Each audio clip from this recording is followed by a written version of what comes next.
Kung atin ngang babalikan ay nagkatapat na nga ang Gilas Pilipinas at gayon na rin ang Dominican Republic sa 2021 OQT o ang Olympic Qualifying Tournaments, kung saan nakaharap nga ng Gilas Pilipinas ang lineup ng Dominican Republic na wala ngang Karl Anthony Towns. Samantalang ang Gilas Pilipinas naman ang pinadala nga dito ang mga selected collegiate players na pinili nga ni Coach Tab Baldwin. Lumaban naman ang ating Gilas Pilipinas kontra nga dito sa Dominican Republic at talaga namang nakipagsabayan. Ang naturalized import nga ng Gilas Pilipinas dito ay si Angelo Kwame. At narito nga yung lineup ng Gilas Pilipinas noong 2021 Olympic Qualifying Tournament. At kasama nga sa lineup ng Gilas Pilipinas si RJ Abarrientos, Justin Baltasar, SJ Belangel, Gio Chu, Isaac Go, Jordan Heading, Angelo Kwame, William Navarro, Mike Nieto, Dwight Ramos, Kai Soto at itong si Carl Tamayo. Ngunit sa kanilang ang lahat ang nag-step up talaga ng todo ay itong si Jordan Heading. Siya nga lamang ang may pinakamataas na puntos kontra nga sa Dominican Republic. Si Jordan Heading nga ay umiscore ng 16 points, 1 rebound, 3 assists at 1 steal. At natapos nga ang laban sa score na 67-94. Hindi man lang lumamang ang Gilas Pilipinas kahit isang quarter kontra nga dito sa Dominican Republic. Samantalang ang ibang Gilas players naman ay kakaunti lamang ang naiambag, tanging sila Kai Soto, Angelo Kwame at ito nga si Jordan Heading ang may mga matataas na score.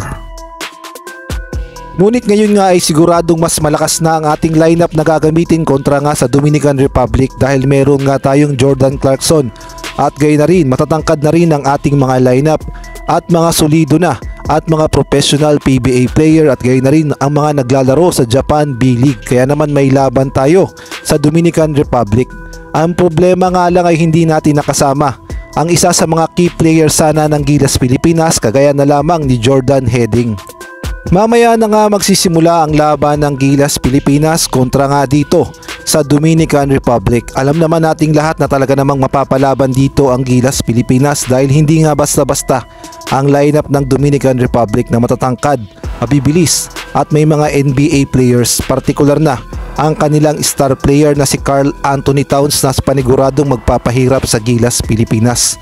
Ngunit ayon na rin mismo nga dito kay Coach Chot Reyes ay mukhang meron ngang pinaplano ang SBP at gayon na rin ng Gilas Pilipinas na ipangtatapat o ipangpipigil dito kay Karl Anthony Towns pagdating nga sa laban mamaya.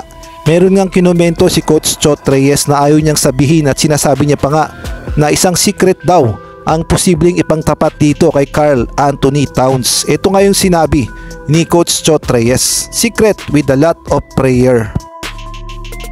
Sa ibang balita naman, maaga pa lang, alas 12 pa lang ng tanghali ay talaga namang punong-puno na ng mga Gilas fans ang Philippine Arena at punong-puno na ang waiting shed ng Philippine Arena at marami nang nag-aabang at gusto nang pumasok sa may mismong venue.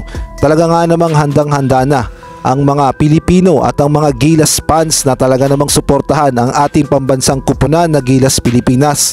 Ang maganda nga dyan ay magiging advantage natin ang venue at gayon na rin magiging 6-man natin ang mga Gilas fans na paniguradong sisigaw at mag-cheer sa ating pambansang kupunan ng Gilas Pilipinas.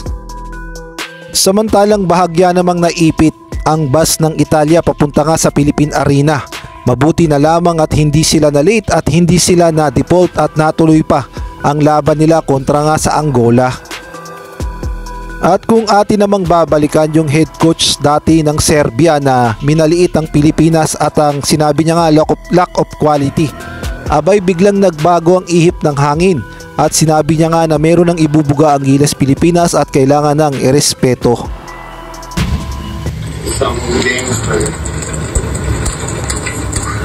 trust me, it's a long time ago what happened. Our philosophy, my philosophy, every next game is the most important game of our lives. And that's how we will address you if it comes towards to play the game towards the Philippines.